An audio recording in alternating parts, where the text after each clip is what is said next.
In today's video, I'll be showing you guys how to create this chromatic ink bleed effect to use in your next edit or music video.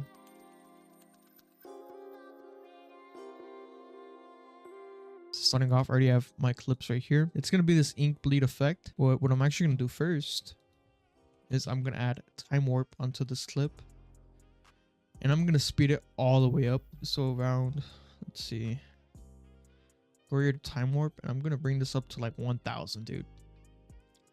You just want to crank it up. And it's going to give this nice bleeding effect right here.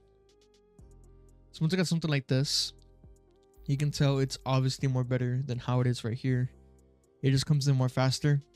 So you can tell the difference. I'm going to save it right there. Then I'm going to go to our clip 1. I'm going to drag in our time warp, head to the beginning over here. And I'm going to turn off our ink bleed layer. Then I'm going to put our speed at 100. Click on our time watch, create a keyframe. Open up our timeline. And then we're going to start keyframing our time warp. So about right here.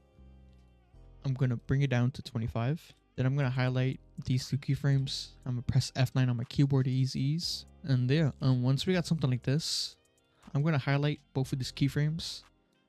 Go right over here. I'm going to apply these same keyframes onto our second clip, which is going to be this one right here.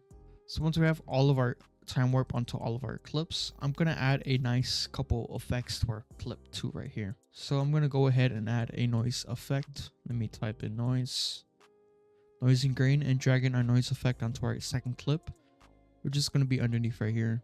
And I'm going to bring up our noise a good amount and turn off our color noise. Maybe just bring it down right there. Then I'm going to add a tritone effect.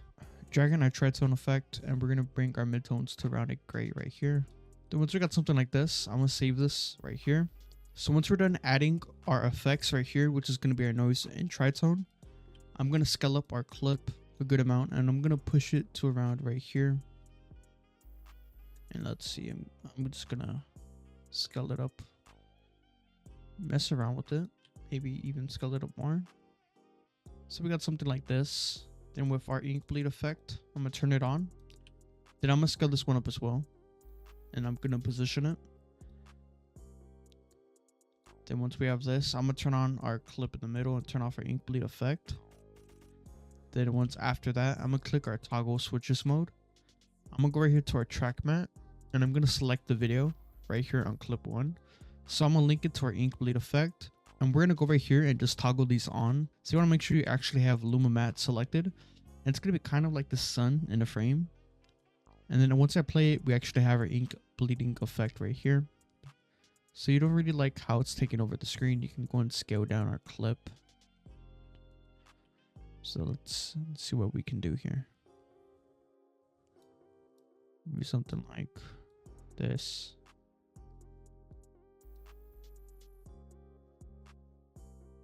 Let's see. It's just mainly just messing around. Maybe you can even scale it. See, I got something like this. Looks very nice. So I'm going to save our project. Once after you're done making this ink bleed effect, you're going to go ahead and select all 3 of our clips, and we're going to pre-comp it, which I already did, and I have a pre-comp right here. Once we're done adding this ink bleed effect, I'm going to go ahead and make an adjustment layer. Then we're actually going to create that chromatic warp effect. So the first thing you want to add, it's going to be s_distort chroma. It's going to be right here. So just like add it onto our adjustment layer. And we're going to go to our blur lens, and we're going to bring it all the way up to like 1000. So around right here, around at 1200. Go to the beginning. I'm going to put our amount on -3.8. And click on our time watch. Then open up my timeline. Then head about like right here. You can just really see where you want to put your next keyframe. So I might have it like around right here. And put our amount to 0.6. And we get a nice warping effect. But I'm going to highlight both of our keyframes. Then I'm going to press F9 to ease. Head right to our graph editor. Then I'm going to make this graph right here. Then it's going to help actually make our warp effect look way cooler. So we get something like this after adding our graph expression. And this is going to be before the graph expression right here. So like it just looks dull. It doesn't look good. And this should be how it looks once I change it. Let's see. This is how it looks after. Just looks way better.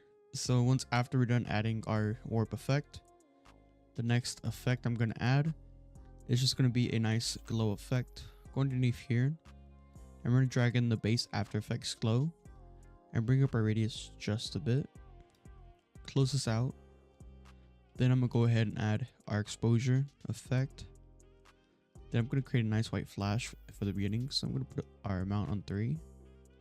Click on our time watch to create our first keyframe. Go right here and put 0 for our second keyframe. Then I'm going to go ahead and just easy ease both of our clips, not our clips, our keyframes right there. We get something like that. So once after we're done making our actual chromatic effect, I'm going to make another adjustment layer right here. Then I'm going to go here to animation presets and go to user presets. I'm going to use this Grunge Anarchy pack that I just released recently. So I'm going to our CRT effects. Then I'm just going to add our cursed VHS effect. Then I'm going to take off our motion tile, our mosaic, and just our SJPEG damage and our curves effect. And we get something like this. And I don't really like how you can't really see the actual RGB effect. So if I were to go right here, you can see like the RGB right here. So what I'm actually gonna do is maybe just bring down our tritone a bit. Just bring up our blending mode. And yeah, just like that. If you want, I can go and even turn it off. Let's see. Yeah, I think with just a bit of more tritone, just mess with our blending right here. Yeah, we get something like that. So yeah, it looks really cool. If you guys are interested in using this same preset and also other presets, I recommend checking out the first link in the description of this video.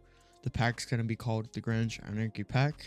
So yeah, hope you guys enjoyed today's video. If you did, go ahead and like and subscribe, or even leave a comment on what you guys want to see next, like tutorials, effects. I'll see if I can help you guys out. And yeah, keep on staying creative and keep on working hard. Peace out.